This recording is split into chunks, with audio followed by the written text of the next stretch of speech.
مدینہ منورہ میں جب اسلام اور مسلمانوں کو ایک پناہ گاہ مل گئی تو حضور اکرم صلی اللہ علیہ وآلہ وسلم نے صحابہ کرام کو عام اجازت دے دی کہ وہ مکہ سے ہجرت کر کے مدینے چلے جائیں۔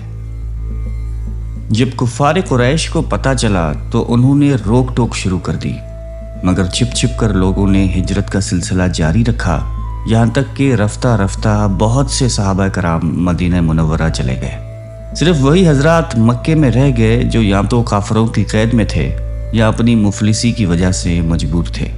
حضور اقدس صلی اللہ علیہ وآلہ وسلم کو چونکہ ابھی تک خدا کی طرف سے ہجرت کا حکم نہیں ملا تھا، اس لیے آپ علیہ السلام ابھی تک مکے میں ہی مقیم رہے، اور حضرت ابو بکر صدیق اور حضرت علی مرتضیٰ رضی اللہ تعالیٰ عنہما کو بھی آپ نے روک رکھا تھا۔ لہٰذا یہ دونوں شمع نبوت کے پروانے بھی آپ ہی کے ساتھ مکے میں ٹھہرے ہوئے تھے۔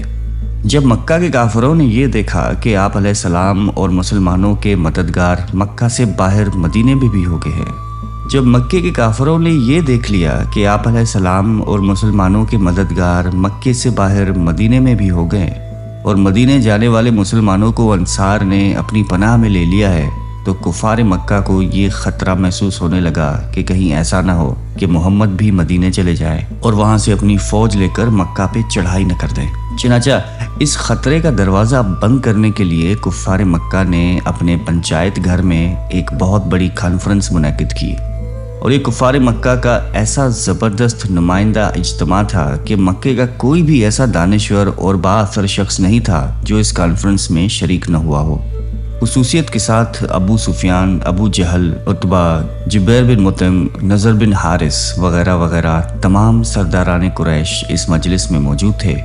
شیطان لعین بھی کمبل اوڑھ کر ایک بزرگ شیخ کی صورت میں آ گیا۔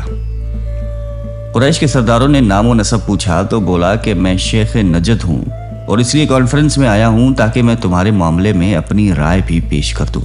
یہ سن کر قریش کے سرداروں نے ابلیس کو بھی اپنی کانفرنس میں شریک کر لیا اور کانفرنس کی کارروائی شروع ہو گئی۔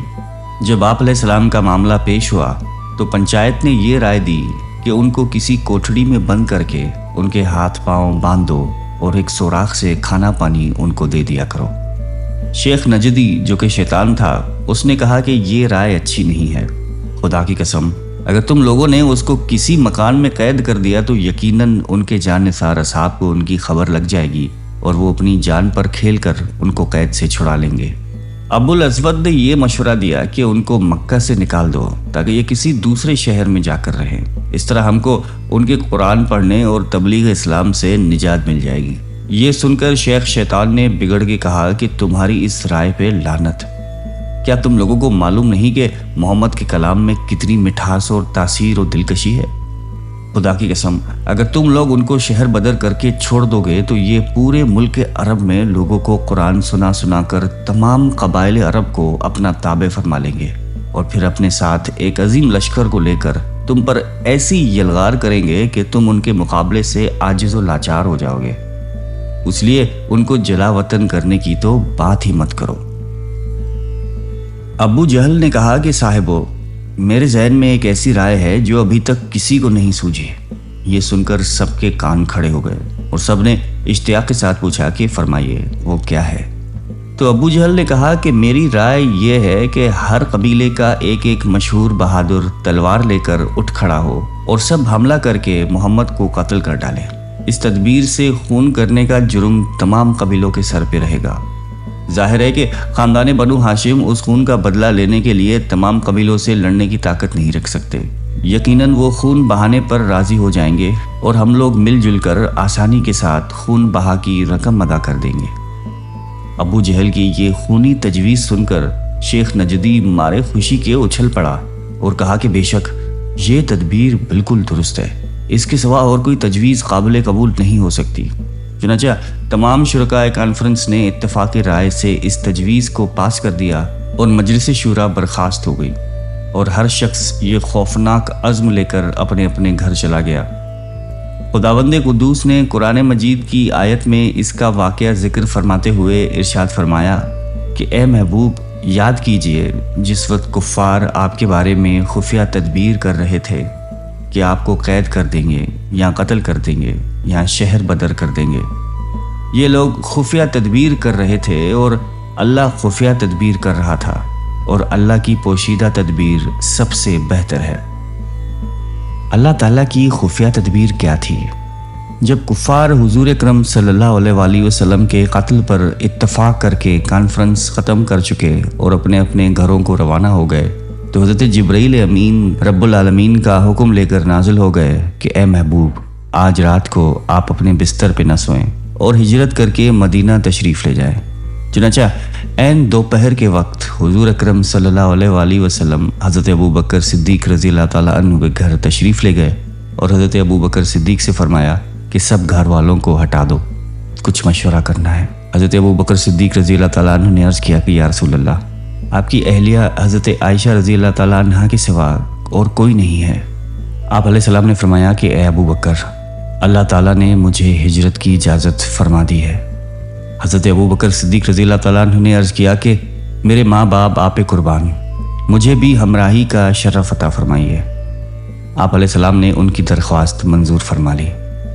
حضرت ابوبکر صدیق رضی اللہ تعالیٰ عنہ نے 4 مہینے سے 2 اونٹنیاں تیار کر رکھی تھی کہ ہجرت کے وقت یہ سواری کے کام آئیں گی۔ عرض کیا کہ یا رسول اللہ، ان میں سے ایک اونٹنی آپ قبول فرما لیں۔ آپ علیہ السلام نے ارشاد فرمایا کہ قبول ہے، مگر میں اس کی قیمت دوں گا۔ حضرت ابوبکر صدیق رضی اللہ تعالیٰ عنہ نے فرمان رسالت سے مجبور ہو کر اس کو قبول کیا۔ حضرت عائشہ صدیقہ رضی اللہ تعالیٰ عنہ تو اس وقت بہت کم عمر تھی، لیکن ان کی بڑی بہن حضرت بی بی اسما رضی اللہ تعالیٰ عنہ نے سامان سفر درست کیا اور توشہ دان میں کھانا رکھ کر اپنی کمر کے پٹکے کو پھاڑ کر 2 ٹکڑے کیے، ایک سے توشہ دان کو باندھا اور دوسرے سے مشک کا منہ باندھ لیا۔ یہ وہ قابل فخر شرف ہے جس کی بنا پر ان کو ذات النطاقین یعنی 2 پٹکے والی کے معزز لقب سے یاد کیا جاتا ہے۔ اس کے بعد حضور اکرم صلی اللہ علیہ وآلہ وسلم نے ایک کافر کو جس کا نام عبداللہ بن اریقت تھا، جو راستوں کا ماہر تھا، رہنمائی کے لیے اجرت پر نوکر رکھا اور ان دونوں اونٹنیوں کو اس کے سپرد کر کے فرمایا کہ 3 راتوں کے بعد وہ ان اونٹنیوں کو لے کر غار ثور کے پاس آ جائے۔ یہ سارا نظام کر لینے کے بعد آپ علیہ السلام اپنے مکان پر تشریف لائے۔ کفار مکہ نے اپنے پروگرام کے مطابق کاشانۂ نبوت کو گھیر لیا اور انتظار کرنے لگے کہ آپ علیہ السلام سو جائیں تو ان پر قاتلانہ حملہ کیا جائے۔ اس وقت گھر میں آپ علیہ السلام کے پاس صرف حضرت علی مرتضیٰ رضی اللہ تعالیٰ عنہ تھے۔ کفار مکہ اگرچہ رحمت العالمین صلی اللہ علیہ وآلہ وسلم کے بدترین دشمن تھے، مگر اس کے باوجود آپ علیہ السلام کی امانت اور دیانت پر کفار کو اس قدر اعتماد تھا کہ وہ اپنے قیمتی مال و سامان کو آپ علیہ السلام کے پاس امانت رکھتے تھے۔ چنانچہ اس وقت بھی بہت سی امانتیں کاشانہ نبوت میں تھی۔ آپ علیہ السلام نے حضرت علی رضی اللہ تعالیٰ عنہ سے فرمایا کہ تم میری سبز رنگ کی چادر اوڑھ کر میرے بستر پہ سو رہو، اور میرے چلے جانے کے بعد تم قریش کی تمام امانتیں ان کے مالکوں کو سونپ کر مدینے چلے آنا۔ یہ بڑا ہی خوفناک اور بڑے سخت خطرے کا موقع تھا۔